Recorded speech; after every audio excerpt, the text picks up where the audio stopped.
Sorry for the team at Netflix. I mean, I don't feel sorry for Ted Sarandos, the chief executive of Netflix, who has engineered this whole insane arrangement.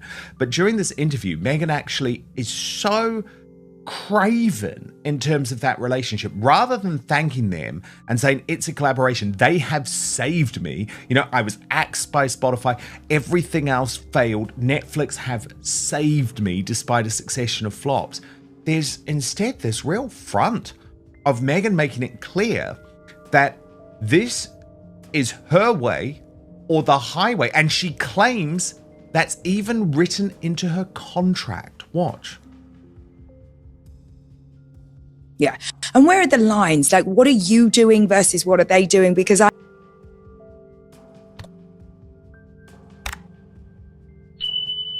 imagine, especially when it's something that's so close to your heart and something that you clearly take a lot of pride in, how are you able to make sure that the product is what you want it to be, the brand is what you want it to be? Because there's a lot of compromise when it comes to partnerships. And I say this to founders all the time, right? When you give something, you have to imagine that something's coming back. And so what does that partnership actually look like right now? Well, I think at the end of the day, what I appreciate is in the contract, they understand that this is my vision. Mm-hmm. It's my vision. And also the success of the brand, I believe, is rooted in the fact that you can feel when I am involved in something. And so because I have been in this state of ideation of what I wanted to have as an offering for so long, the fact that they trust my final judgment is great on what I want to put out there.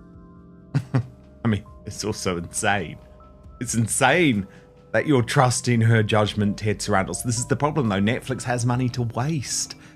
And as Angela mentioned earlier, Meghan also reveals that she's now taking the brand global. Appliance is different globally when we get into that market, which we will. You're going global. How can we not? I mean, how can you not? Yeah, but it's the spirit of sharing. I don't want to just share it here. I want to share it. And it's better for the P&L. We're happy. Well, there is that, Meghan. Yes, that's true.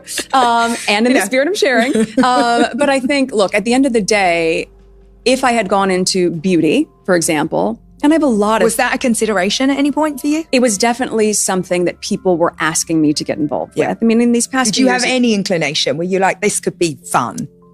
I think it can be fun. Yeah. And I think there'll be a time for that. I think there'll certainly be a time for fashion. You and I can talk about that later. But I think, ultimately, I wanted to do what felt authentic, but I also recognize that, yes, there are variables that you don't have to think about. Oh, Angela, I mean, I'm more than happy without her jam in the United Kingdom. Thank you very much. How can you manage? I'll be this fine. whole thing that, my vision, when she's lost each time, it's not worked. It's no good. Nothing she's done is any good. So how can she say everybody understands my vision and they can feel it? This is a very sort of strange comment to make, isn't it? That people are so wary of her, that she has a sort of mysterious lamp around her that she's actually will lighten up everything she's saying. I mean, it's most peculiar. This is very revealing, actually, that she's ridiculous, that she thinks of herself so highly that everybody has to understand that she's the one who's making the choice because she is brilliant. She's the one who's going to save the world with her jam and other means of I don't know what other means she's got. Not very much. Well, we know actually, special. Angela, what's coming, don't we? We know what's coming, and it is the pimping out of the children.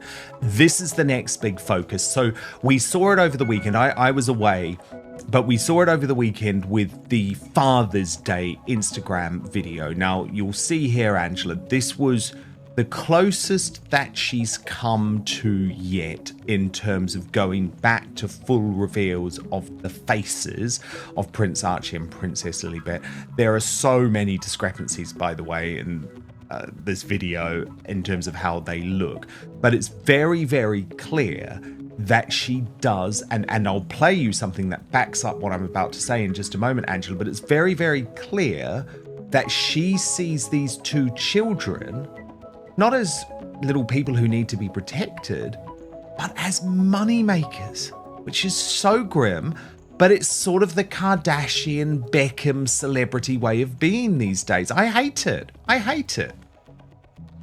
So do I. And I think it's very dreadful, because if you can do something and you put your children in to do the same thing when they are older, past their teenage years, that actually they find that they're hopeless. They don't know how to do it. They don't want to do it. Look at Justin What else Bieber can they right do? now. Look at Britney Spears right now. You know, there's a reason why it's very important that you don't become famous, in my opinion, until you're over 18, because they say, Angela, that when you become famous, your brain stays at that level. And that's why Catherine and William, for example, have been so careful in terms of the protection of their children.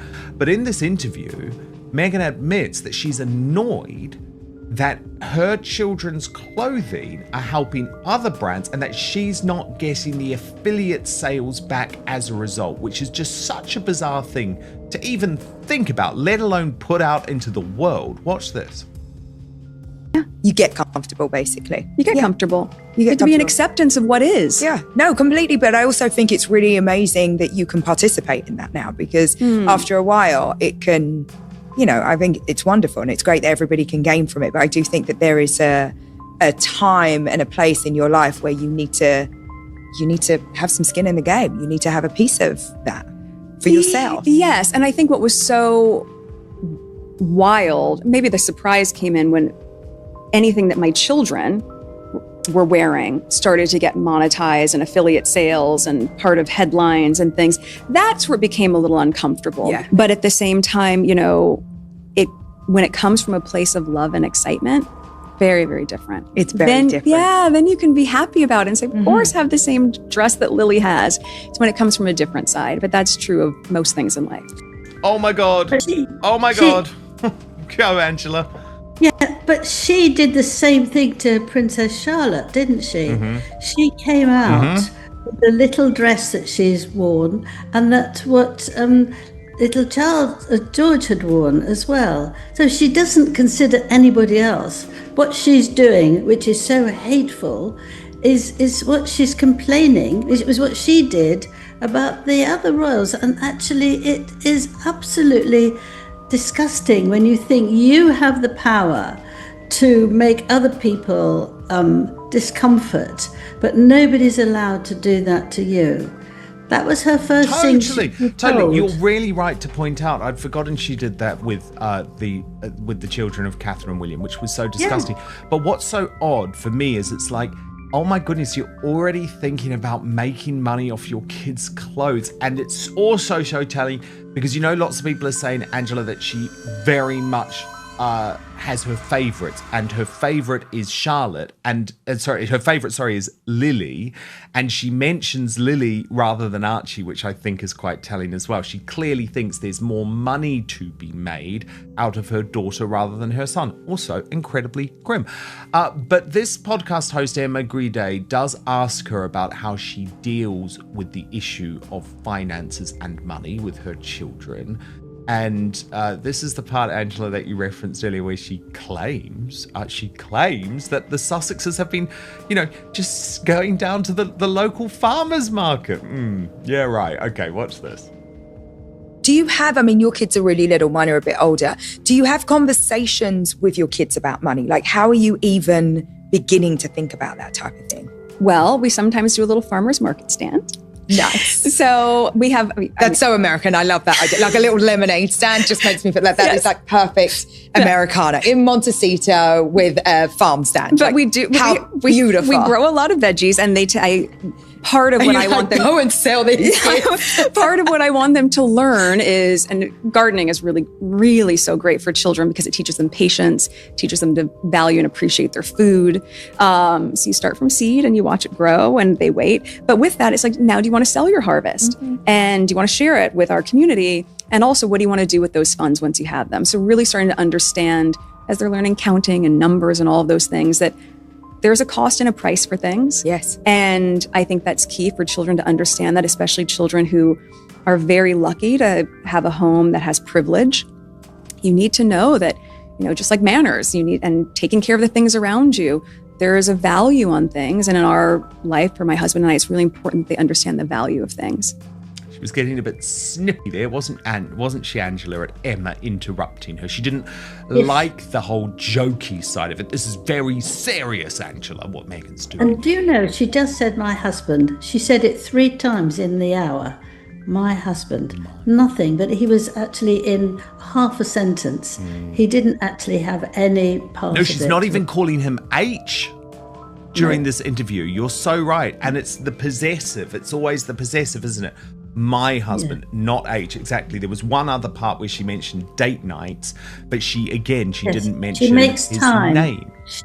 That's right. She makes time for date. It's so difficult for her because she's so busy all the time doing this program and that program. Yeah, unlike her loser husband who has no job now. That's pretty much what she's saying. She has to find time for the children and also for date time with her husband. No, it's very interesting. Very, very good point. Now, Angela, it's as if it's sort of just on the list. You know, it's not saying, I can't wait till I'm with him and we have a lovely time. No, it's like tick it off. Yeah, exactly. Tick it off. But no, he is very much absent, actually, from this podcast, which I found interesting, given that he's usually the first thing that she uses when she needs some clout. Yeah, that's what it feels like. Now, Angela, I mentioned earlier that there's some delusion in this podcast. There's some real delusion. And this one I just found funny. I found it really funny. I mean, because as ever's been a disaster, right? This woman sold about 500 jars of jam or whatever. But she's now talking about the fact that she believes that she's going to be a heritage brand, Angela. So she's like the new Fortnum and Mason. We're going to see Meghan Markle as ever around in 100 years. And it's because she's just so not trend driven, apparently. Watch this. You're really proud of. Yes, incredibly proud of. And also when you're not trying to be trend driven, there's a rush to jump on a trend.